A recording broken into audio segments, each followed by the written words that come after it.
As my heir, William now assumes the Scottish titles which have meant so much to me. He succeeds me as Duke of... King Charles had faced public scandal, intense media scrutiny, and painful family divisions before, but nothing in his decades of royal life could have prepared him for the moment a confidential investigation folder was quietly placed on the table in front of him. Inside were unauthorized succession planning files, secretly assembled under Queen Camilla's authority. Documents detailing emergency power transfers, proposed advisory councils, restricted roles for Prince William, and even a symbolic plan involving Prince George. As the king read the opening page, his breath hitched, and he remained completely frozen while the courtiers around him waited in heavy silence. What Charles had assumed to be an administrative error was in fact a deliberate, deeply hidden project bearing Camilla's personal handwritten instructions beside William's name. A royal succession plan is the legal and traditional framework for transferring sovereign authority, something that should strictly remain under the sole direction of the reigning king and his lawful heir. Yet these files had been developed in absolute secrecy for months without their knowledge or consent. Senior advisors watched in silence as Charles removed his glasses, his calm exterior barely concealing the sudden wave of shock and betrayal. The investigation had been triggered weeks earlier after unusual requests for constitutional briefings, emergency schedules, and regency precedents were traced directly to Camilla's private household. Now inside Buckingham Palace, the full truth was laid bare. One proposal called for a temporary advisory council during any period of royal incapacity, placing Camilla at the center of all communications and giving her complete control over what William would be told, when he would be notified, and who would stand beside him during a transition. Even worse, William's access to sensitive government briefings was to be restricted until unspecified continuity conditions were approved. The lawful heir to the throne was not treated as a future monarch preparing to lead, but as an unpredictable risk that needed to be managed. The king pressed his finger against a handwritten note in the margin that read, "Hold until review." Then Charles turned to an entry that disturbed him even more. It concerned Prince George and a proposed private ceremony meant to grant the child a symbolic role before any formal transfer of power. No parent had been consulted, and no official authority had granted permission. As Charles held the folder, he knew he had to confront a crisis that struck at the core of his marriage, his family, and the crown itself. The files were not merely administrative notes. They reached into the lives of a father, a son, a wife, and a future king. Charles saw his marriage overshadowed by suspicion. William discovered his path had been quietly negotiated behind his back. Catherine recognized a potential threat to her children, and Camilla found herself isolated as the full scope of her actions came to light. For Charles, the monarchy was a sacred trust that could only survive if passed to William with dignity and stability. Now, that promise had been shaken by the one person expected to protect it. When Prince William entered the room, the atmosphere was tense. Prepared for years to assume the throne, William read the files with dangerous calm. The documents did not describe him as a ready leader, but rather as emotionally unpredictable, recommending that select advisors control his initial decisions. Tightening his grip on a chair, William asked who had approved the plan. Charles's silence confirmed the painful reality. The betrayal had penetrated both his marriage and the future of the monarchy. Catherine was later briefed by William in private. She listened quietly until Prince George's name was mentioned, at which point her demeanor hardened, and she requested that her children be kept entirely separate from palace discussions regarding the investigation. Camilla's notes had also highlighted Catherine's growing public influence, framing her popularity not as an asset to the monarchy, but as a force that could overshadow others. Charles felt a profound sense of heartbreak. Camilla had planned for his incapacity without trusting him enough to speak directly, building a system of control behind his back. However, William soon noticed recurring initials across the documents. A senior advisor had reviewed nearly every proposal, proving that Camilla had not acted alone. The roots of this crisis stretched back months earlier to a confidential succession continuity rehearsal at Windsor. Intended to test emergency protocols, the session took an unexpected turn when Charles decided to limit the final briefing strictly to himself and William, excluding Camilla. Standing outside the sealed doors, unheard and uninvited, Camilla left in quiet fury. That evening, she confronted Charles, questioning why she was excluded from discussions regarding the monarchy's future. Charles explained that the direct line of succession must remain between sovereign and heir, free from emotional influence. Unconvinced, Camilla set her bracelet down sharply, accusing him of expecting her support while denying her a voice. Within 48 hours, inquiries into regency precedents and private schedules began within her household under the guise of continuity planning. What started as feelings of exclusion quickly evolved into a clandestine network of control, bringing the royal family to the brink of an unprecedented internal disaster. Every royal rupture has a single moment that appears ordinary on the surface until history looks back and recognizes the warning signs. In this story, that moment occurred during a closed succession continuity rehearsal at Windsor, an exercise designed to test emergency protocols, timing, and security measures. Instead of a routine test, a brief exchange between King Charles and Prince William left Queen Camilla standing entirely outside the decision-making circle, serving as the specific trigger for everything later discovered in her confidential files. Months before the investigation began, Charles had approved a private rehearsal involving William, senior constitutional staff, and key security advisors. A succession continuity rehearsal is a strictly confidential practice session meant to evaluate how sovereign authority would pass during a sudden crisis. It mattered because even a small error could create public confusion, destabilize the throne, and weaken the future monarch before his reign had properly begun. Camilla fully expected to participate in the final briefing, believing her position beside Charles entitled her to understand how emergency power transfers would be managed if the king could no longer perform his official duties.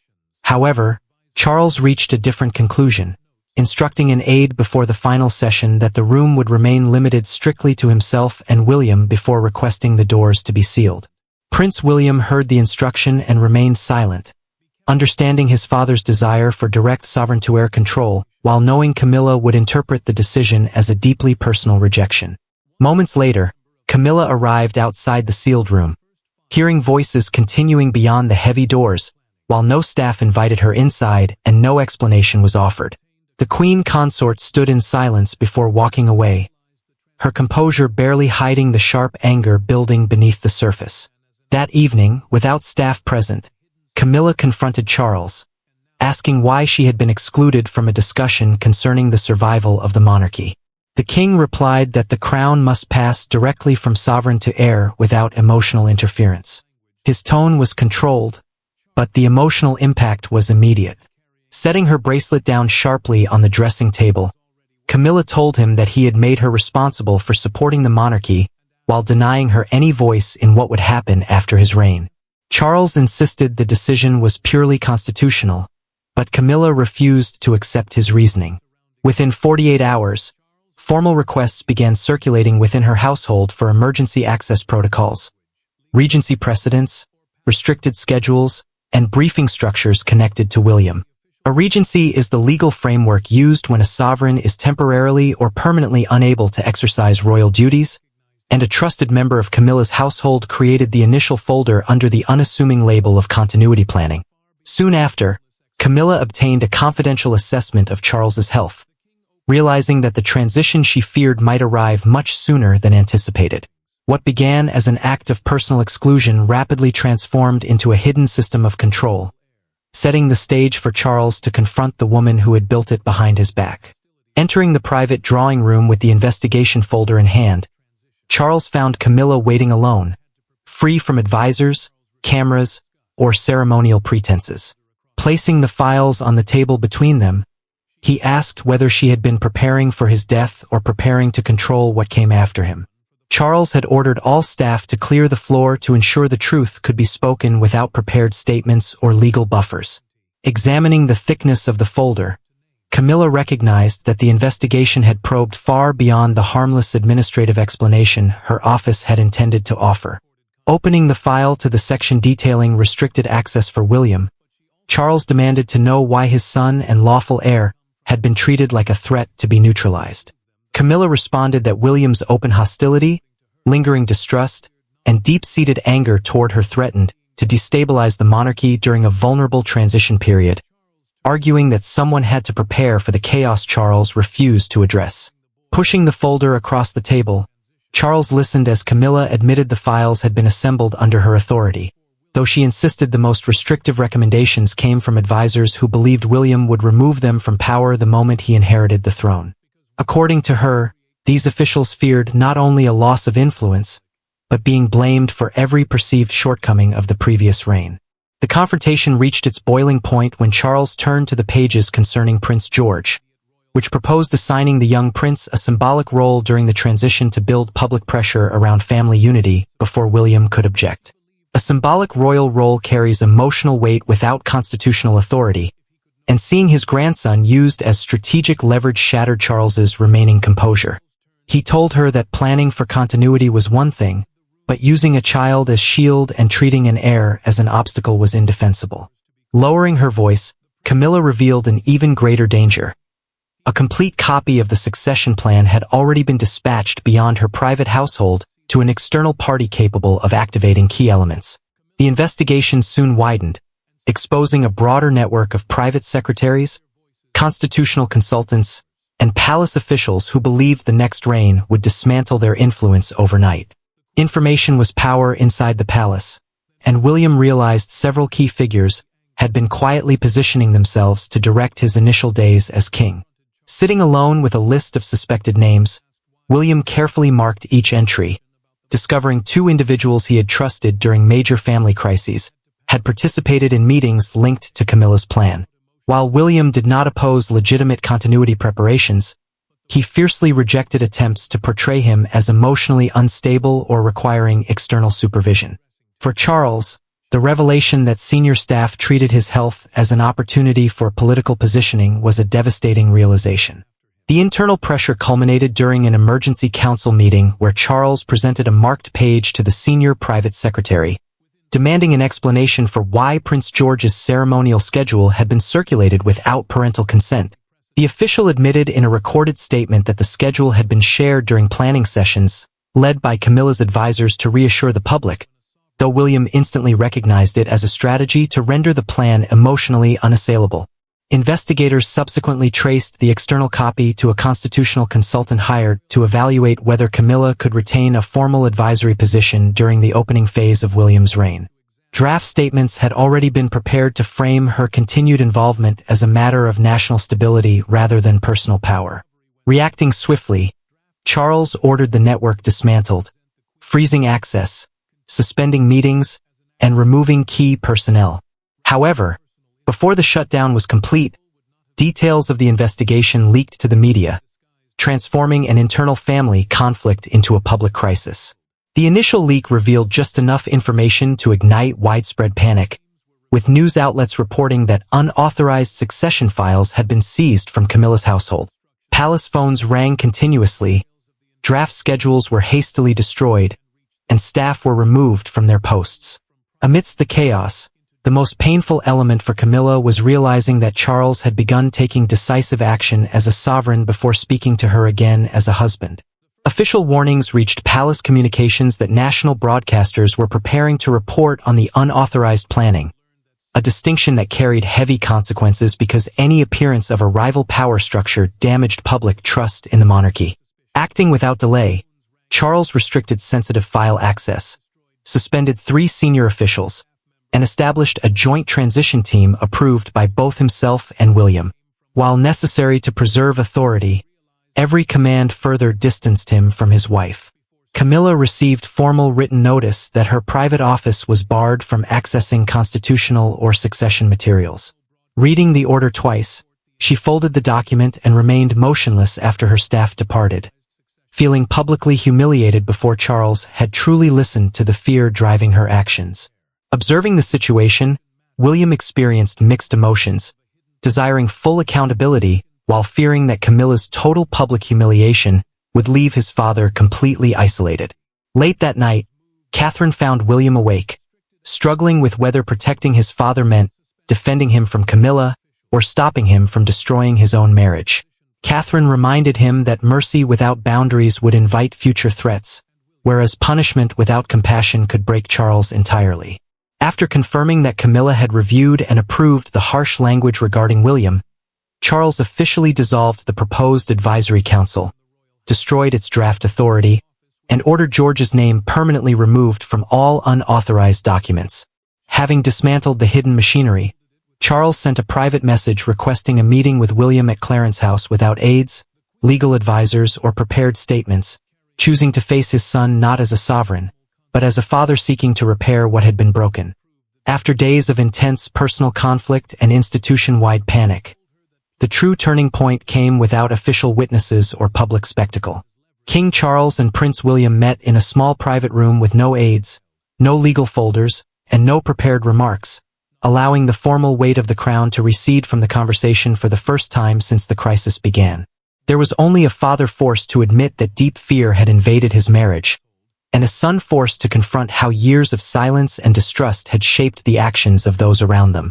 Charles chose a small room at Clarence House rather than a formal palace office, selecting his private London residence because it was connected far more closely to family history than royal command. The choice was intentional, as the king wanted complete honesty between them, even if that honesty proved painful. Arriving expecting formal instructions, William instead found 2 chairs and a handwritten note asking him to speak without hesitation. Sitting down, neither man spoke immediately, as decades of royal duty had trained them to manage national crises publicly, but had not taught them how to admit vulnerability to each other.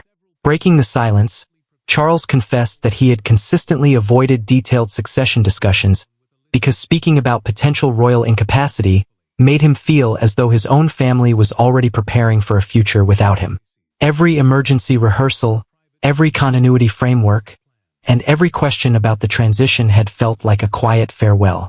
William listened patiently before offering his own painful admission, acknowledging that his cold and distant behavior toward Camilla had contributed to her underlying fear of being abruptly discarded the moment he ascended the throne. While William did not excuse her creation of unauthorized files, he recognized that years of emotional distance had led her to believe she needed to construct her own protections. Reaching across the table, Charles placed his hand over the note, assuring his son that protecting Camilla would never be allowed to weaken William's authority or involve Prince George, emphasizing that the child was not a strategic tool and the heir was not a threat to be managed. To cement this boundary, the king granted William immediate access to all transition documents and invited him to co-lead a new, fully transparent succession framework. A succession framework represents the explicit set of protocols governing how sovereign authority, duties, and public obligations pass to the next monarch, ensuring complete clarity without hidden agendas. William agreed on one firm condition: Camilla would be treated with dignity, personal security, and respect, but would possess no independent authority over the transfer of the crown. Charles accepted without hesitation, establishing a firm understanding that private anxieties would never again dictate constitutional policy. Their unified stance shifted the balance entirely, leaving Camilla with a clear choice to accept the established boundaries or forfeit her standing within the family. By the following morning, the private crisis had erupted into a national spectacle as major newspapers printed Camilla's name alongside headlines discussing succession, while commentators debated whether her actions stemmed from insecurity or ambition. Crowds gathered near royal residences, watching for movement behind closed gates, while one striking image captured the public mood. A newspaper pressed against the railings of Buckingham Palace featuring Charles's stunned expression above bold text reporting secret plans for the crown. The palace issued an official statement confirming that unauthorized succession materials had been discovered and cancelled, seeking to maintain constitutional stability and reassure the public that royal authority remained undivided.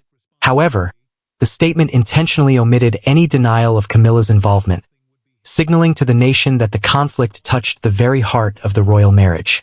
Outside the palace, crowds debated the photographs of Charles, Camilla, and William, wondering whether the files represented genuine terror, political maneuvering, or personal betrayal. News broadcasts framed the event as a tragic clash between marital devotion and lawful succession, with supporters arguing Camilla acted out of fear of future abandonment, while critics insisted personal insecurity could never justify altering the path to the throne. Watching the coverage alone, Camilla turned off the television when a commentator characterized her planning as a hidden power grab, quietly asking an aide if Charles had seen the coverage before lapsing into silence. Recognizing the immediate danger, Charles knew that appearing divided from William would transform the scandal into a full crisis of confidence in the monarchy itself, whereas standing together would send an unmistakable message of stability. Appearing side by side at a scheduled public engagement that afternoon, Charles and William offered no direct comment on the investigation, allowing their visible unity and close interaction to speak on their behalf. Camilla's absence was noticeable, carrying its own weight as a signal that the family had reached a private resolution in which she no longer participated publicly. That resolution did not strip her of her title, but it permanently redefined her authority, her marriage, and her position within the institution. The world delivered its verdict through media headlines, but the ultimate and most painful conclusion remained to be delivered behind closed doors by Charles himself. The crisis concluded not with dramatic exiles or public retributions, but with the establishment of an unalterable boundary. Summoning Camilla for a final private meeting, Charles sat before the destroyed files and dismissed advisors, leaving only the truth between husband and wife. Placing the final investigation summary on the table, Charles explained that while he would always protect her personal dignity, he would never permit her to influence or manage the crown beyond his reign. Camilla did not argue, admitting during their recorded discussion that the exclusion at Windsor had awakened her deepest terror, that once Charles was gone, she would be left vulnerable, unprotected, and erased from the royal legacy she had spent decades supporting. She explained that this overwhelming fear drove her to seek security where trust should have been sufficient. Charles listened with quiet sadness, noting that while fear explained her choices, it could never excuse compromising the line of succession. Trust could only be restored if she surrendered all constitutional influence, acknowledging that the transfer of sovereign power belonged strictly to the lawful line of succession. Accepting the terms, Camilla relinquished all involvement in transition planning, dissolved her private advisory network, and agreed that William and Catherine would hold exclusive authority over all arrangements involving George, Charlotte, and Louis. She remained by Charles's side as his devoted wife, her role strictly confined to supporting the reigning monarch without ever attempting to direct the destiny of the next one. Upon receiving a written summary of the agreement, William accepted the outcome not as an act of personal forgiveness, but as a stable, necessary boundary that secured his future, protected his son, and preserved his father's dignity. The investigation had exposed the monarchy's most dangerous vulnerability, not external hostility, but internal fear disguised as loyalty. Ultimately, Charles chose his son's lawful future over marital secrecy, while Camilla retained her place within the family only by surrendering the control she had sought to build. The files were sealed, the unauthorized network was dismantled, and the succession returned to a clear, unimpeded path from Charles to William, and eventually to George. The crown survived because accountability prevailed over betrayal, leaving no further room for conflict as father, son, and wife accepted the boundaries that would safeguard the future of the monarchy.